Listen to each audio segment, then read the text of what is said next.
If you've read how buying a car works, you know the car sales lingo and the ins and outs of negotiating with a seasoned car salesman.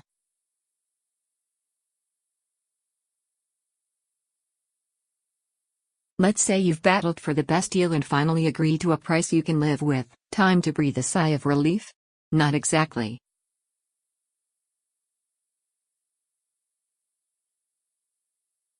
Did you know that if you finance a new car through the dealership, the finance person is working on commission? That means that the financing deal you get is still up in the air, although they'll never tell you that.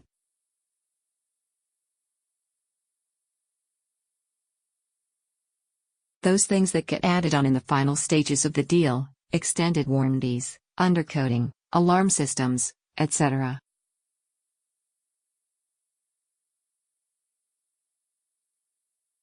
Are often what the dealership makes the most money on. It's the finance office person's job to upsell you on those items after you've agreed to a price for the car with the salesman.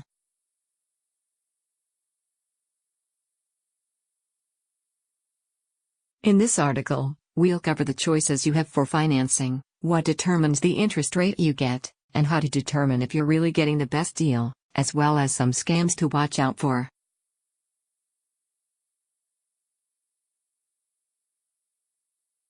We'll even give you a cheat sheet to take with you when car shopping to help you figure out things like whether taking the rebate or getting the 0% interest deal is best.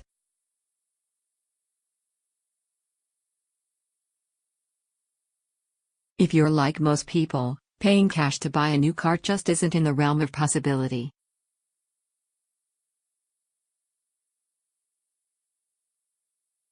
And even if it's in the realm, you may not want to deplete your savings account to buy a new vehicle.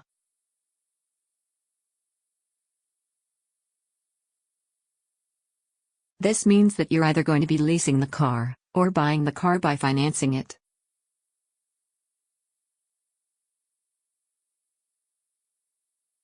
If you're buying, then you're probably financing it through the dealership, a bank or credit union, an online financial institute, or maybe even a family member.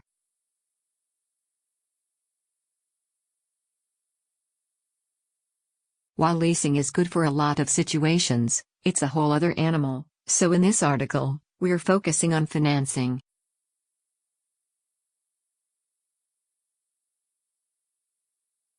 If you know you want to finance your car rather than pay cash, then you need to do your homework and decide how to get the best financing deal.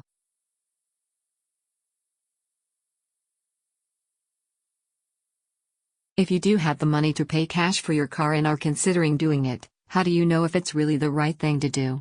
Here are some instances when paying cash really is in your best interest.